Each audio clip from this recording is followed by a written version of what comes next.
Good afternoon. I'm Sherry Blanton. I'm a Master Gardener of Calhoun County Association. I'm also the garden writer for the Anniston-Star. You might follow me as a Southern Gardener. And I had an idea that usually when we're in here together, I say, how many people are Master Gardeners? And everybody raises their hand. So if any of you happen to be watching, just chime in and let me know I'm not alone today. I am trying to get into native wildflowers, and I was stymied because I kept finding these advertisements for wildflowers. Well, they weren't really wildflowers. They were zinnias and sunflowers and various other kind of things that I didn't really consider wildflowers. They're seeds for a cut garden. So I asked my very good friend and very smart friend, Hayes Jackson, and I said, I don't understand. These are not, which ones are wildflowers? And he said, wildflowers is a catch-all term for any kind of flower that's considered a wildflower, but the kind of flowers I want to talk to you about are native wildflowers. At a later date, we're going to talk about plain wildflowers and how to use seeds to make a cutting gardens. So stay tuned, because I've got all kind of seeds, and we're going to talk about our progress and how we're going to make a wildflower garden. And today we're going to make a native wildflower garden. So if we can get our PowerPoint to show up. I have to click the button. Remember my age. What exactly is a wildflower? Because this is where I was so lost. Is a wildflower a package of zinnias? Or what is a wildflower? So I consulted the experts, and they came up with the description that a wildflower is something that man did not interfere with. It appeared here all by itself, and they vary by region. And something that is actually a wildflower in North America may not do as well as a wildflower, a native wildflower that's more attuned to living in Alabama. Yes, it is a native, but it has a range that it does better in. So anytime you find something that we did not plant that has grown on its own, we're going to call that a native wildflower. It was not started by man. And here is probably my favorite. I also asked a wildflower expert, and I said, what's your favorite? She said, Indian pink. Indian pink is a beauty. It doesn't like hot sun. It likes moist soil, and you keep it clipped back to keep it blooming. Now, you may want to remove the seeds to keep it from popping up everywhere, because one of the things that I've discovered about native wildflowers is they like to spread. So it's important to plant them in a place that they can spread so they don't drive you crazy. Like if you have an enclosed small flower bed and it's greatly sculptured and planned out, well, maybe you'll think, do I really want to plant something that's going to sort of go haywire? But if you've got a meadow or a riverbank or just an area with nothing in it, hey, native wildflower is the way to go. Here, natives are big right now. Everybody's talking about natives. We should do this with natives. We should do that with natives. We should only plant natives. And I'm going to stop right here and tell you that, yes, I do love natives. I do think they belong in our gardens, but I also think Japanese maples belong in our gardens. I think camellias belong in our gardens. I think azaleas from other countries belong in our gardens. I think there are a lot of things that we'd be cheating ourselves out of if we don't have them. And I do want to tell you that I do see the bees and the butterflies visiting plants that just didn't grow up in America. So I'm going to suggest a happy medium, that you have some native wildflowers and some beautiful creatures. What's What's a yard without the Alabama state flower, the camellia, which comes all the way from the Far East? This is the oak leaf hydrangea. That is what we call a deciduous woody ornamental. That means it drops all its leaves and it looks like a bunch of sticks in the winter. But once spring starts to come around, it pops up. And this is the state wildflower of Alabama. And you think, that's a big bush. Is that a wildflower? Well, yes, it is, because someone said it's the state wildflower. They do best in parched sun, but they must have excellent drainage. And I have several that I got from Aldridge Gardens. Aldridge was sort of the beginner of these beautiful hydrangeas in this state. There is Snow Queen, which is got a thicker flower. There is a PG, and then this is what I call the regular oak leaf, but it is gorgeous in the summer, but what I really love about it is the color of the leaves in the fall. So I'm going to tell you that no yard is complete without an oak leaf hydrangea. But don't stick it out in the full sun, and make sure it's got good drainage. You'll love it. Okay, this is probably one of the most important things I can say. You cannot go out in the wild and dig a flower. If you do that, you will ruin the place where they're growing. Plus, it's against the law, and you can get in a lot of trouble. Now, sometimes some of the native plant societies are invited to come to an area that's going to be turned over or disposed of or planted, and they will actually invite people to come and dig wildflowers. In that case, go for it. There is an Alabama Native Wild Plant Society. I think I saw one in Huntsville. I think I saw one in Birmingham. They get together for a little socialization, and then they talk about flowers, because you know when gardeners get together, they only know how to talk about one thing, and that's flowers. But reputable native plant nurseries do not dig plants from the wild. So if you decide to use a nursery, do a little investigation and find out where are they getting their plants, because we do not rob the wild of the beautiful native plants. The benefits. What do native plants do? They support the native insect populations.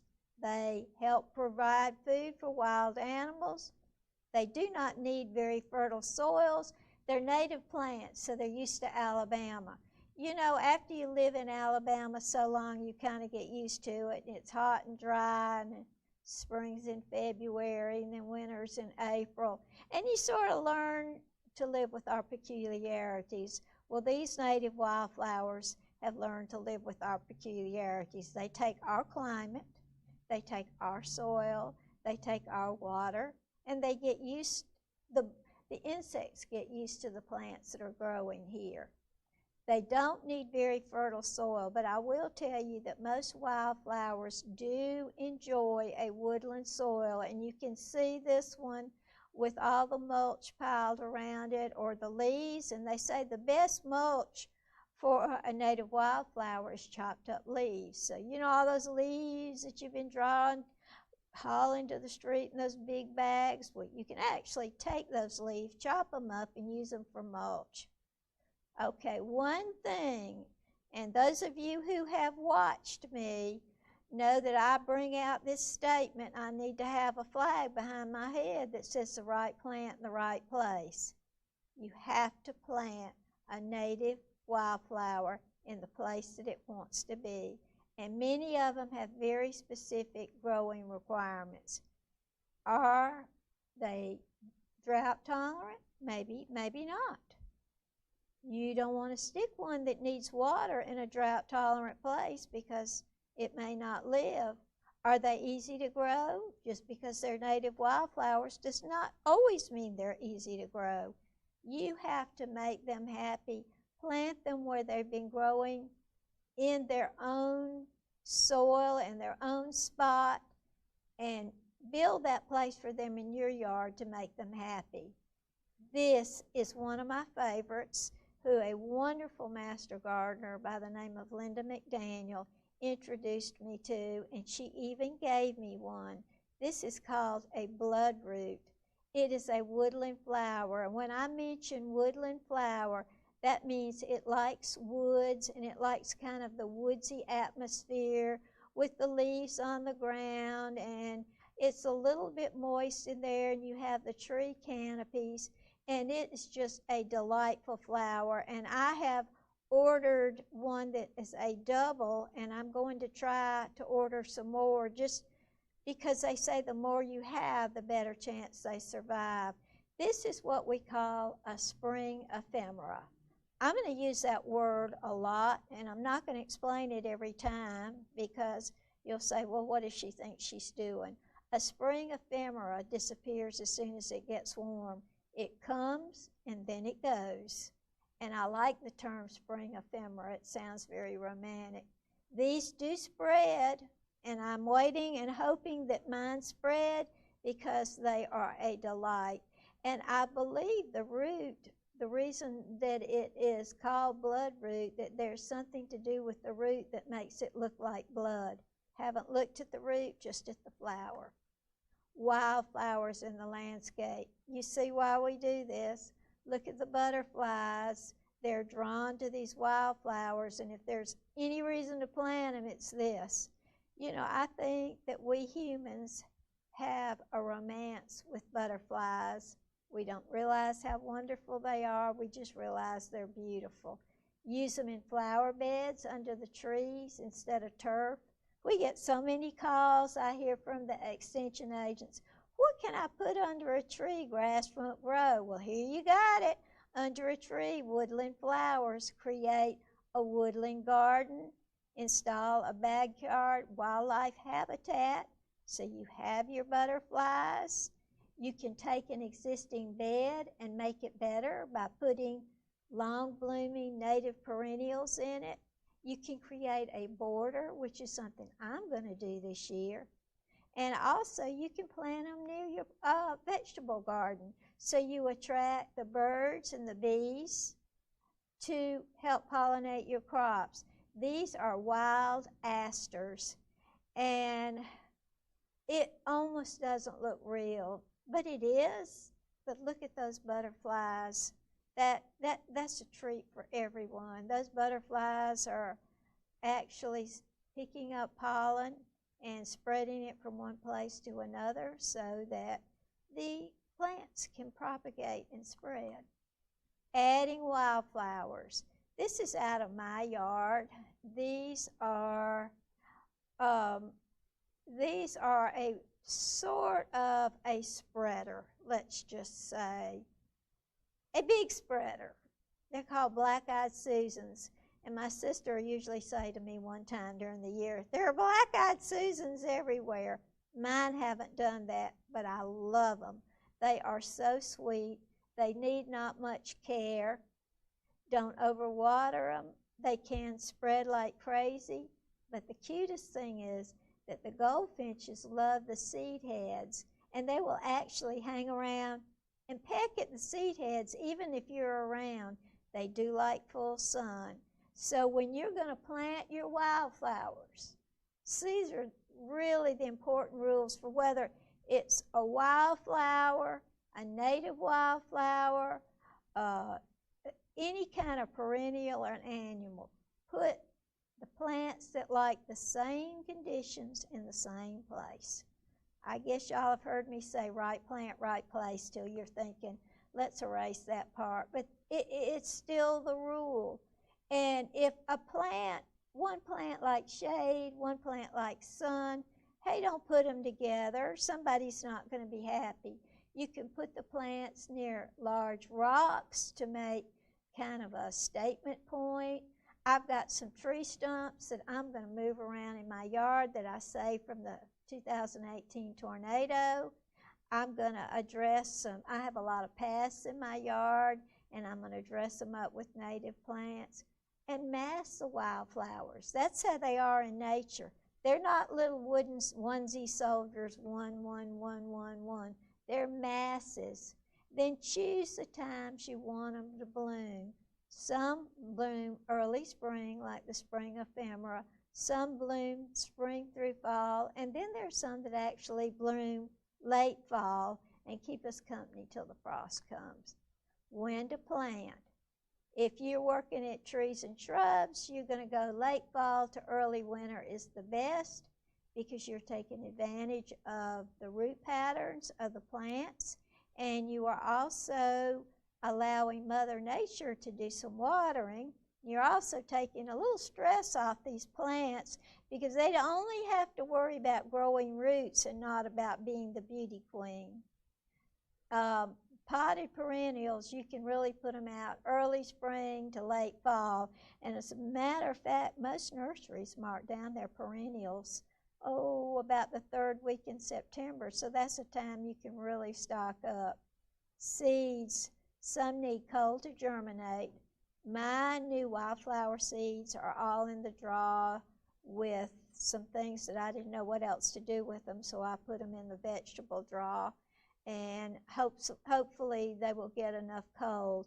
And when I broadcast my seeds this year, I'm going to mix them with sand so I know where I've been, so all my seeds aren't in one little place. They're all over the place. And before you do anything, get out there and clean it up. You know, if you've got weeds and debris, then it's a hindrance. It's an enemy. It's hard for the flowers that you want to come up because they're being robbed of water and nutrients and perhaps light. So the first step when you get ready to plant something is make sure the area is nice and clean. This is a scarlet hibiscus. Some people call it a Texas star hibiscus. It loves sun. It loves moist soil. It can get very tall, and unless you want to save the seeds to grow more, take them off so they don't spread. Now, I have kind of an amusing story about this. The leaves look a little bit like marijuana, but it's not. And we had planted them, and we were at a meeting, and all of a sudden a voice came from all the way across the room and said, "Sherry, did you plant that marijuana in the pocket park?" I said, "No, sir, I did plant some scarlet hibiscus, though. And if you go up there, you can see it bloom. But it is magnificent. It is just, it will make a garden. One of mine last year did not survive, so I'm trying to find another one." Care and maintenance. I don't care if it's a native wildflower. I don't care if it's a cut flower garden. I don't care if it's a group of azaleas. You still got to do something with it. I had a friend, and he said, "I want a no-maintenance garden." And I said, "Excuse me? There's no such thing as a low-maintenance garden. A no-maintenance. You can get low maintenance, but still, I think there's a medium maintenance. You need to till the soil in, good soil in and organic matter to get your bed started. You need to mulch it. You need to check the pH and make sure that the pH, which is the acidity, or as my students in a class call, is it sweet or sour?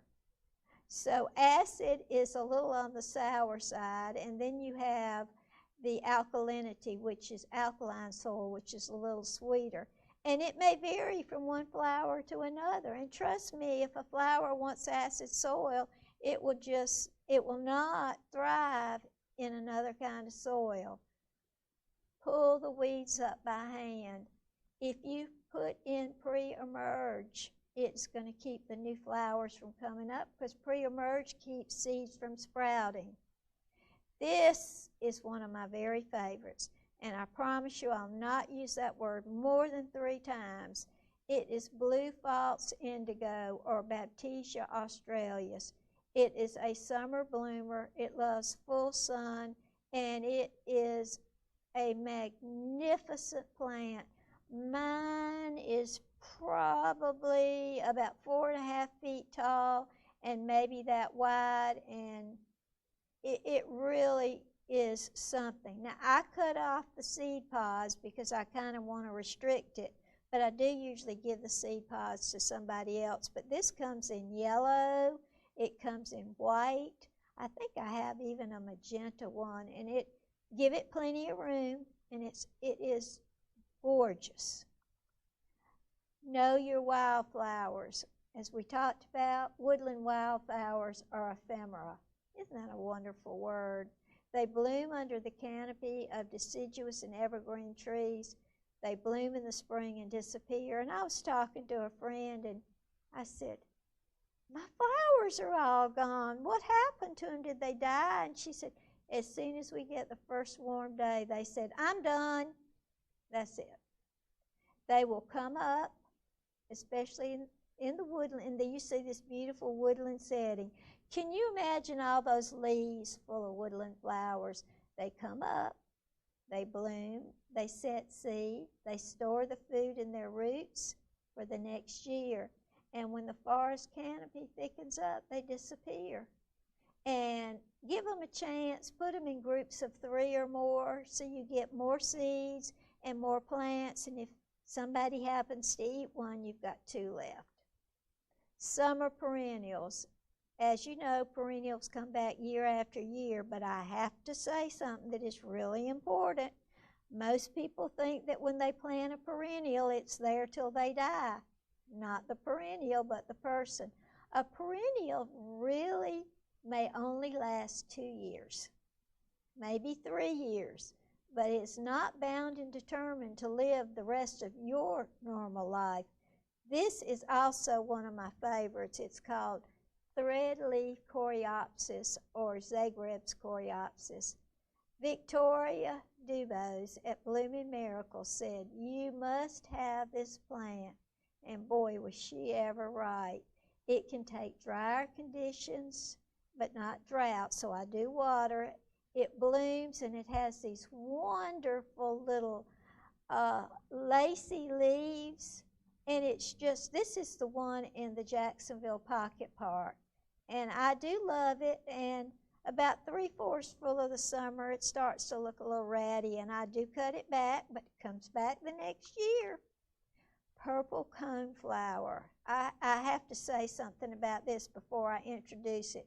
It is a summer and fall bloomer. It is beloved by butterflies and bees. It will take part sun to sun. I have bought so many kinds of coneflowers. I have bought the fanciest ones with every year they come out with a new one, and I say, gotta have it, gotta have it, gotta get it. You know what? I can't keep any of them alive. The one I keep alive is the basic purple coneflower, echinacea, the basic pink one. However, I just read a fabulous article on the internet yesterday that one of the gardens has actually done a trial of coneflowers. And they say these 3 are really great performers: Picabella, Snow Cone, and Fragrant Angel. Well, I spent an hour yesterday looking for one of those 3 and have not yet found one. But I'm going to try it. But I do love this plant, and this is out of my personal garden at home. You can leave the seed heads if you're not an obsessive-compulsive person and have to clean up everything and watch the little finches pick the seeds out of the heads. Rue anemone. Okay, out of everything I'm going to show you, I love this one the most.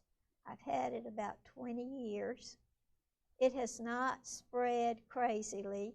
I got it from Jimmy Roberts, who was the owner of Golden Springs Nursery and has passed away, but knew and understood every glorious flower there was. And he said, you got to have this.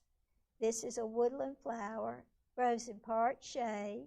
It likes rich soil, has beautiful lacy foliage, and it is a spring ephemeral as soon as it gets hot. I had a woodland garden till around me a lot of trees got moved, so I'm going to have to dig these up and try to find them a better place and see, because mine are not spreading and they're not looking as healthy as these are. But if you don't do but one native wildflower, I would do this one, and let me just say one other. I would probably do the bloodroot. Eastern columbine. Who in the world doesn't know what a columbine is? I adore these. They will take part shade to part sun. They're another woodland plant.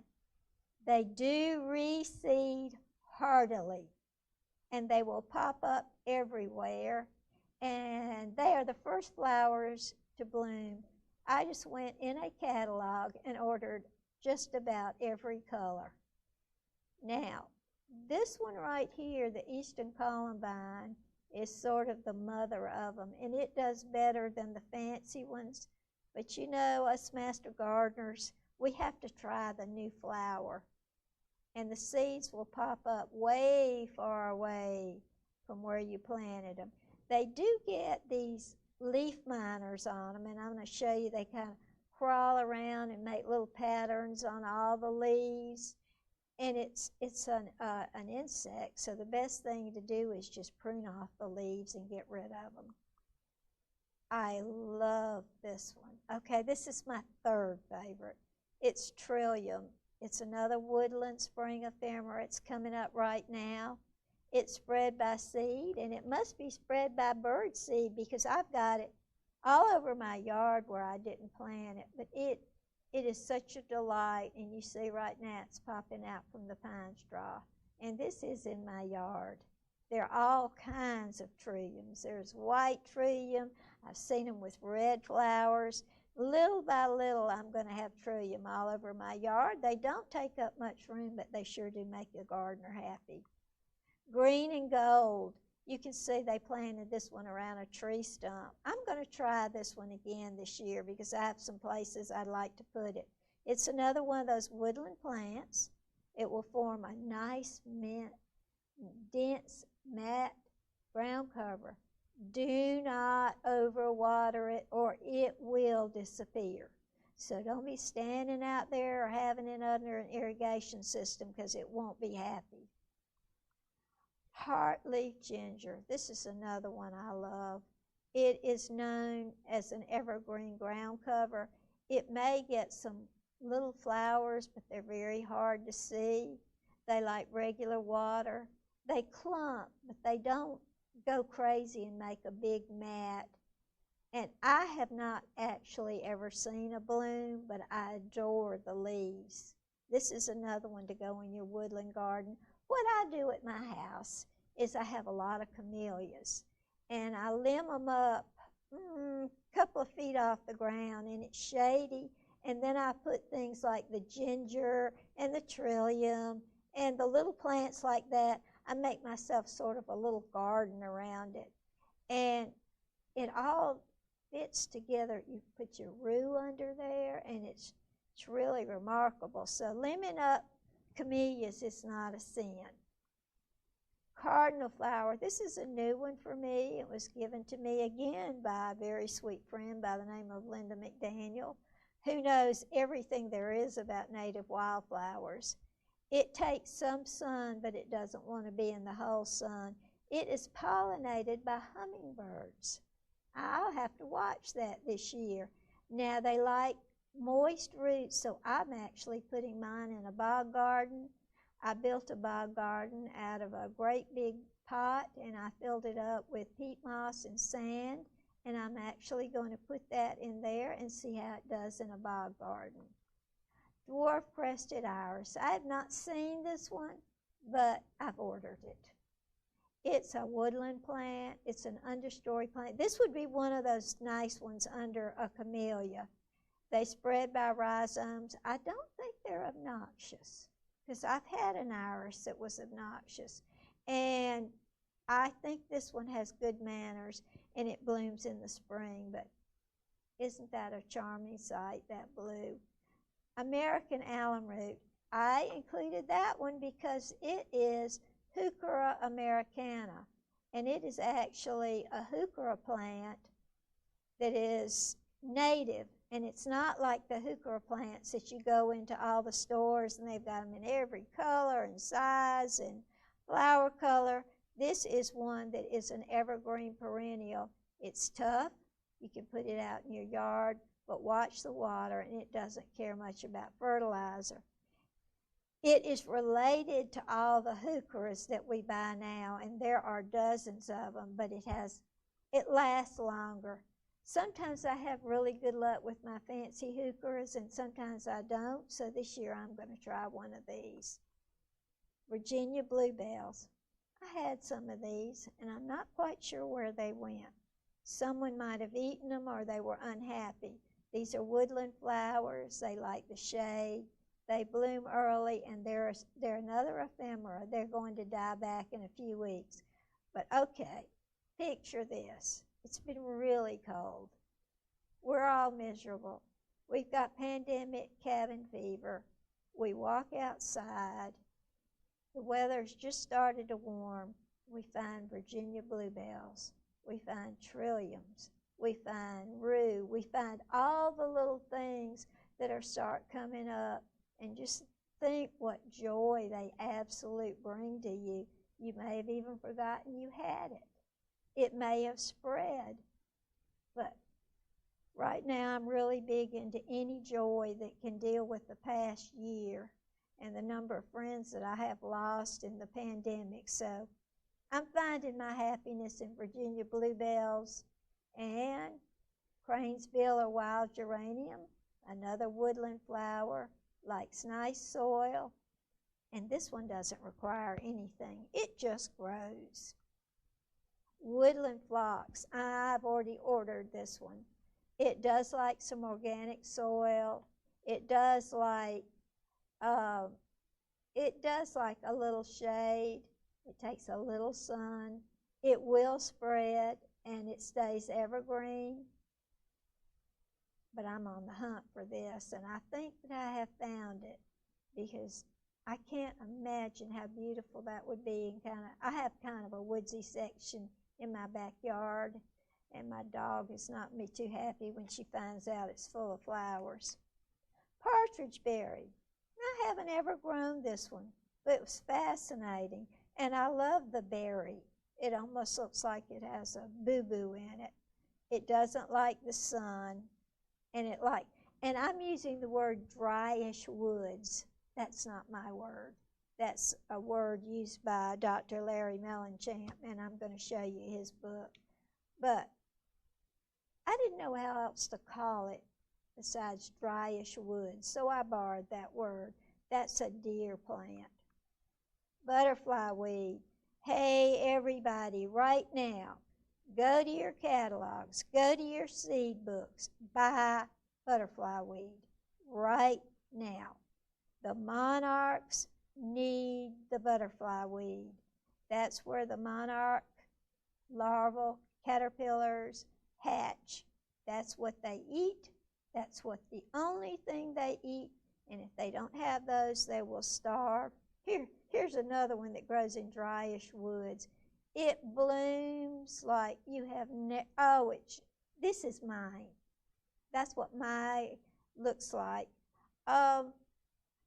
You can clip it to encourage it to rebloom, but I will tell you, you cannot dig it up and move it because it has a very long taproot. But I'm going to say run, don't walk. Look it up on any seed catalog, plant catalog, and get yourself some of these and feed the monarch caterpillars who really need it. The bees will be there, the butterflies will be there, and I promise you, you won't. If you only have one of these flowers that I've shown, pick this one. Blue-eyed grass. This is one of my very special, precious children. It takes part shade. All of mine gets a little more sun. It grows in woods, meadows, and roadsides, and mine's next to the driveway because when I planted it, I was just, you could have given me gardening for dummies and it would have helped. So there was an empty space and I said, okay, there you go. But I do think it likes water. And it doesn't like full hot sun in a dry summer. And if you go out at 8 o'clock in the morning, it won't have a flower on it, and you go back at noon and it's blooming. I planted one at the Jacksonville Pocket Park, and it was dead in 3 days. I've had mine in my yard for years. Scarlet sage. I love this one. This is an annual. It does reseed. I have it in the Pocket Park, and it might grow 2 more. But because of the shape of the flowers, the hummingbirds, the bees, and the butterflies all can stick their little drinking noses in there. The hummingbird can stick its beak in there and get a drink. And I intend to plant as many of these as I can come up with, because this is also a wonderful bee flower. Now, bees aren't supposed to be able to see red, but they still get in mine. Now, it does like full sun, and it will bloom. It reseeds, but it's not a pain. It has very nice manners. This is one has a lot of different pronunciations. Stokes Asta, Stokes Asta, or Stokes Aster. They're all different. But some of us call it Stokesesia. This is a summer perennial. I did stake mine last year because all the leaves and all the flowers fell over and sort of melted on each other. So I put a fence around it. It's quite lovely. It says it will grow in a bog, so I think that I may try planting it in my bog garden. And if you clip the flowers, it may rebloom. Mine has not. But be prepared for the fact that it will flop, and if you can figure out a way to kind of prop it up, that's a great thing. I have this color, and I also have kind of a white creamy color, and I do love them both. Bee balm, that's been around for ages. Monarda, it is a prolific perennial. I call them very happy spreaders. Someone else might say, well, it's a little invasive. A little aggressive. It's not really invasive. They do tend to get mildew, so as soon as they bloom, I cut them back to the ground and hope they might rebloom again. I haven't had a whole lot of luck, but when they come up, they're magnificent. Now, you can buy the plants or you can buy the seeds, but you'll love it. And the bees love it. I didn't realize I had a whole bed of these. I did not realize that this is with native wildflower. It's a Damasco lily. I've always called it a rain lily. It's perennial, and I've always seen it. It likes moist soil, and it will come up after a rain. It has sort of this grass-like blooms, and the research said that it bloomed in the spring, but I promise you, I think mine bloomed last summer, so I'm going to have to write it on the calendar. But I've got some of that right now. I'm getting ready to put in the ground in a moist place. Joe Pye weed. I killed it. Took me a week. I know why. It needed moist soil. Parked in full sun. I had it in full sun. And they get huge. And so you can cut them in half, or you can buy a shorter one. But according to the research I read, it does not like dry soil, and I guess that's why mine didn't make it. But it's a summer bloomer, and I think I'm going to put it in a little less sun this year. Blanket flower, I love this one. I have been able to kill this on more occasion than once. I don't know if I gave it too much water, stuck it in the wrong place, but it's died on me a time or two. It likes well-drained soil, no fertilizer, but this is interesting. For those of you who complain about having sandy soil, this one will grow in sandy soil. As a matter of fact, it grows along the beach. It reseeds, and you don't have to water it. And at some point, I'm going to figure out why mine died. This is a plant that I want so badly, a maypop or a passionflower. But I have to tell you, it has a mind of its own. It has big, thick roots that spread aggressively.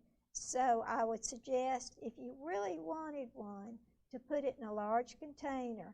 But it's a larval host of the Gulf fritillary, and we want to feed the larval of the butterflies. You can prune it. It comes back. And to me, it is absolutely gorgeous. But I've got to find a place that it does not take over my yard, or I'm going to plant it in a pot, and then I'm going to stake it on a trellis because I'm intrigued by what it looks like. This is another beautiful one, yellow trout lily, yellow dogtooth violet. It's another one of those spring ephemeras. It prefers some moist soil. And I heard that it will make a huge ground cover. But it does take a while to bloom. So if you put it out and you go out and you say, it's not blooming, it will bloom. I heard this is quite a beautiful scene when it finally gets going. This is a woods poppy. I intend to get some of these. It self-sows easily, so that means that I'm not going to put it in a very manicured flower bed. A lot of these things are great for a meadow. If you have a meadow, you can just put them out and let them be and not worry about where they spread. They like good soil. They like part shade. They are a spring bloomer, but they will last longer. But this is on my list. But again, I'm realizing that a lot of these plants do spread. And since I have one of my flower beds is very manicured, I may not put them in there. I love this flower. I have never planted it, but look at the face. It blooms in the late summer. It takes part shade. It doesn't want to be dried out. And it's a Chelone glabra, and it means tortoise in Greek. And when you look at the face, what does that look like to you? Doesn't it look like a turtle? Just to me. Star tick-seed. This is a great plant. It's a short-lived perennial, so it's not going to make a nuisance of itself. It's part sun to sun. It blooms in the summer, and everybody needs yellow in their garden. It does like a little water, and it likes well-drained soil. You know most everything that you plant. I'm not repeating it every time, but there are very few plants that don't require well-drained soil. I mean, if you put a plant in a pot, in the ground or in a pot, that the water just sits there and becomes this kind of gummy goop that smells, no one's going to like it. Have you ever had a pot where the holes got stopped up and the water sat in there and you go, what's that smell? That's unwell-drained soil. So even if I didn't say it on every one of these, they all prefer well-drained soil. I have one of these. I didn't know that it was called false Solomon seal. It is beautiful. The little flowers are precious. I have mine in the shade, and this is another one of those woodland darlings. Now, most people know the true Solomon seal with the variegated leaves on it and the little bell-shaped flowers. But I intend to increase my number of false Solomon seal. I have it around the yard, but because it's a native perennial, and it has excellent manners. Mayapple.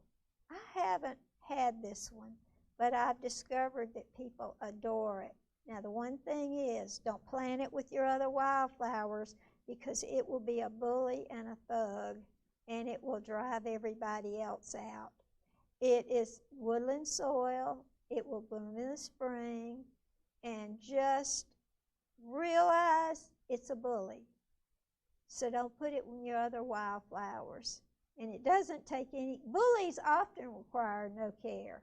And it has little small apples. So isn't that the sweetest thing?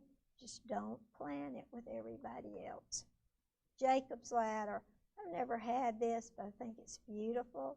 It's a long spring bloomer. It gets along with other wildflowers, so you can plant it together. This is another woodland wildflower. It likes the shade. I just think that this is magnificent, and it is on my order to get. We are just waiting at our house for all the boxes to start arriving that are heavy and have a lot of stuff in it.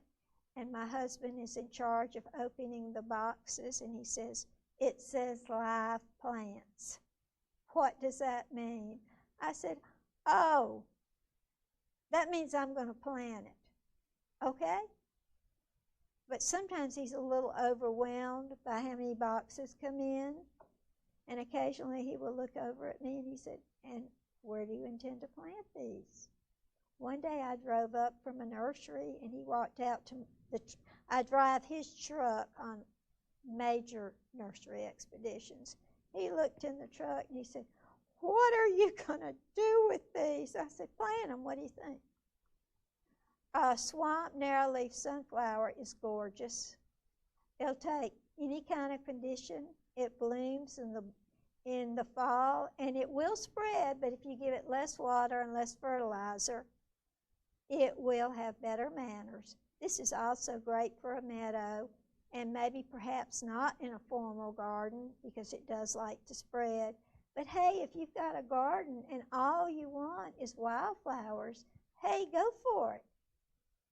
This is a jewel. There are so many sunflowers. I mean, you can pick anything you want.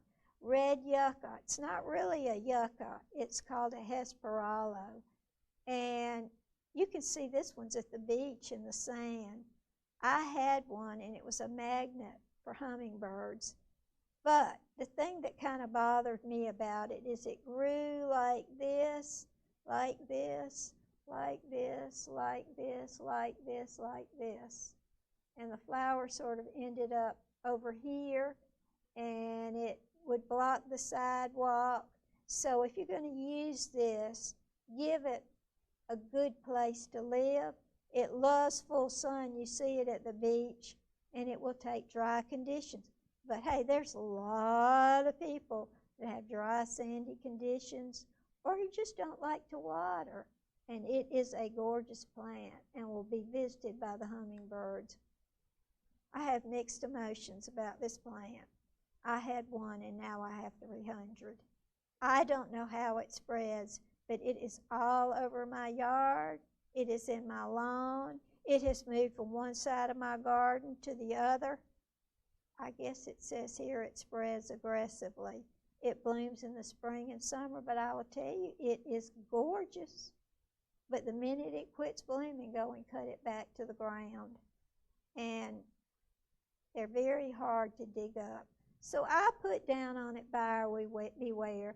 And should you go somewhere, someone says, I'd love to give you some smooth spiderwort. Think, well, maybe I want it, maybe I don't, because it will end up all over your yard.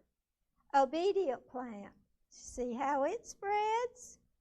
I bought some because my sister said it's wonderful. It died. I think it was a blessing. It spreads aggressively. Put it in a meadow, not in your garden, a moist meadow. And of course, hummingbirds love it. But this is another one that I'm going to have to say buyer beware. Garden phlox. I love it. I'm going to be buying, I had the regular garden phlox and it mildewed and I don't know, it just didn't survive. So I'm going to look for these new ones. One's called Gina, Delta Snow, David, and Lavelle. As a matter of fact, I'm thrilled because I've already ordered David. I don't know where I'm going to put it, but I can hardly wait to get it because you see the pollinators love it. Okay, I have heard more from my sister about this plant than I care to even talk about. It shows up everywhere. She says it's beautiful, but it spreads, and it is a prolific spreader. So this might be a good meadow plant or away from a cultivated garden. It will live in any kind of conditions. And she'll say to me, oh, it's beautiful, but then she'll say, it's everywhere. It's in the grass. It's everywhere. So maybe if you had a meadow or a ditch or something that you could move it away from your house. I like this one, penstemon. It's really beautiful. It's a pollinator favorite because they can just stick their heads down in it. It does colonize. It has pretty good manners, though. It blooms in the spring and the summer, and it likes the sun, and it is quite lovely.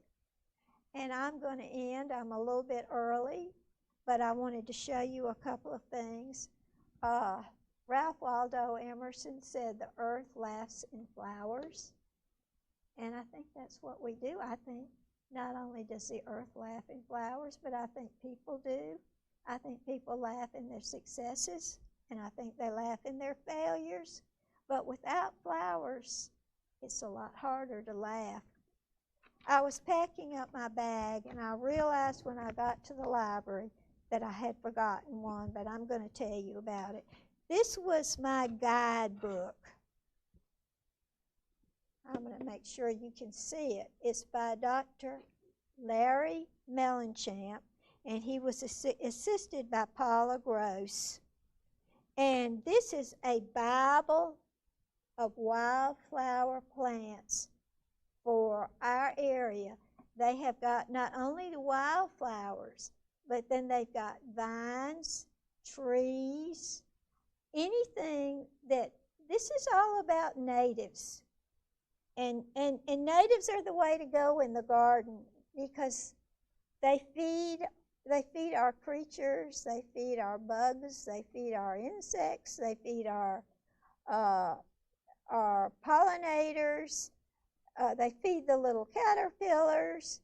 And I use this as my guide. A lot of them I had in my garden, but this is wonderful. Like, I never knew that yellow jessamine was a native flower. And that is a fabulous plant to put on a fence. But I can't recommend this enough. I also brought this little handbook I got for people who maybe want to go out in the woods and try to recognize a plant. I also had a book, which I am very sorry that I forgot, but it's a field guide to wildflowers. And it has them broken down into colors and descriptions. So if you're walking in the woods and you say, "Hey, what's that?" You can look up the color of the flower, the kind of leaves, and kind of pick it out. But please remember, if you're walking in the woods, not to take your hands bathed. Those plants belong where they are. You can buy them online. And speaking of buying things online, since I'm still in my pandemic bubble, even though I'm here with a lot of my director over here, Shane, who takes good care to make me look as good as I possibly can. Plant Delights has a lot of native plants. I'm going to order plants from a place called Nearly Native, and there's another place called Mail Order Native that I've already ordered some plants, but they haven't come. There are all sorts of native nurseries around here, and you can actually go into some of the native plant societies, and they will list the native plant places that will work for you. Let me mention that the Tree Amigos Master Gardeners are going to have a sale in April, and they concentrate on native flowers.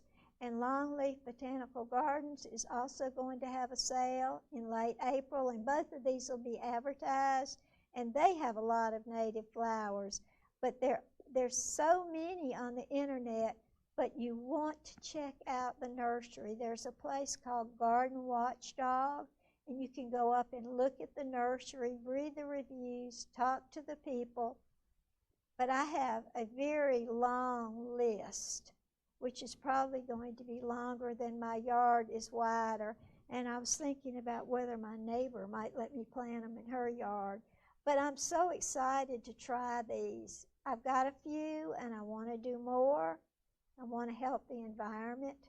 I want to help the creatures that live here. So I'm going native. You know, going native used to mean grass skirt. Now going native means buying native plants. But this is an Amazon purchase. It is worth every penny of it if you're interested in native plants for this area. It is a delight to read. And I appreciate being here. Next month, okay, we're going to get a question. Next month is March. This was my March appearance. Next month in April, we were all journeying out to my yard to see what spring has brought to Sherry's garden. And we are going to have a stroll through Sherry's garden to see what's going on. And we'll also find out if you can have a garden and a dog. And those are two interesting concepts, gardens and dogs. I say you can do it. Anyway, thank you. And wait a minute, we've got a question. We've got a question. Question and comment. We have a question and a comment. Oh, what was the Australia's flower? Couldn't see part of it. Okay, that's a Baptisia australis. And I will tell Sheila if she comes by, when it comes up, I'll show it to her. Baptisia australis.